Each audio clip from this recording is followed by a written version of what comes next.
بسم اللہ الرحمن الرحیم۔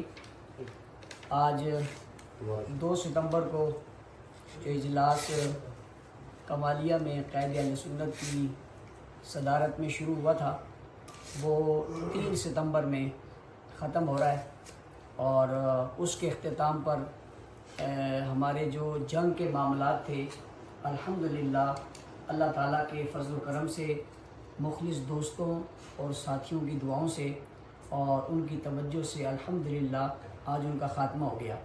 میرے ساتھ قائد اہل سنت موجود ہیں اور جنگ کے ذمہ داران حافظ خالد اور ان کی ٹیم بھی موجود ہے، اور مولانا محمد معاویہ اعظم صاحب بھی یہاں موجود ہے۔ پچھلی جتنی باتیں تھیں اللہ تعالیٰ کے فضل و کرم سے وہ ساری ختم ہو گئی ہیں، اور سب نے مل کر ایک نئے عزم کے ساتھ جماعت کو آگے بڑھانے کا عزم کیا ہے۔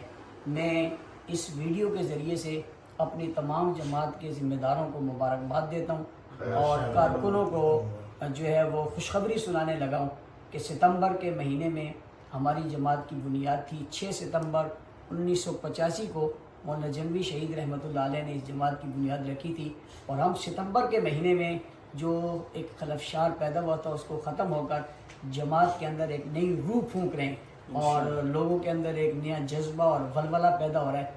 اور 6 ستمبر کے حوالے سے قائد اہل سنت نے آج یہاں فیصلہ بھی کیا کہ 6 ستمبر کو ملک بھر میں انشاءاللہ بھرپور طریقے سے اس کو منایا جائے گا، اور ہم سب مل کر عزم کریں گے کہ ہم نظریہ حق نواز کے لیے ہمیشہ جو ہے وہ جدوجہد کرتے رہے، اور ہمیشہ پھر بھی کرتے رہیں گے، اور اپنی جماعت کو انشاءاللہ منظم کر کے ہم آگے چلائیں گے۔ ہم اتحاد کے ساتھ، یکجہتی کے ساتھ، یگانگت کے ساتھ، ایک دوسرے کو احترام کے ساتھ قائد اہل سنت حضرت علامہ مولانا محمد احمد لدھیانوی صاحب کی قیادت میں ایک تھے، ایک ہیں اور ایک رہیں گے انشاءاللہ۔ یہ ہمارا پیغام ان تمام لوگوں تک جائے گا، اور جن لوگوں نے اس کے لیے محنت کی اور کوششیں کی اور دعائیں کی، میں ان سب کا شکریہ ادا کرنا چاہتا ہوں۔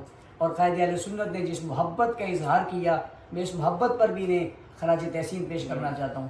ہماری جنگ کی جماعت مولانا معاویہ اعظم صاحب، انہوں نے بھی جس لحاظ سے ایک دوسرے کو قریب ہونے کے لیے کوششیں کی، یہ بھی خراج تحسین کے مستحق ہے۔ میں سب کو مبارکباد اور شاباش دیتا ہوں، اور ساتھ ساتھ ہماری جماعت کے آج آئے ہوئے ذمہ داران جو پورے ملک سے آئے ہیں، یعنی آج کی ہماری جنرل کونسل، مجلس عاملہ، مرکزی کمیٹی، یہ سارے ہی آج بیٹھے تھے، وہ سب مبارکباد کے مستحق ہیں۔ ملک تشویش کا شکار تھا، یعنی سیلاب آ رہے تھے، رستے بند تھے، لیکن اس کے باوجود یہ تمام حضرات نے سفر کیا اور یہاں پہنچے۔ الحمدللہ ہم آج اپنے اس مقصد میں کامیاب ہوئے، اور دشمن کو منہ کی کھانی پڑی۔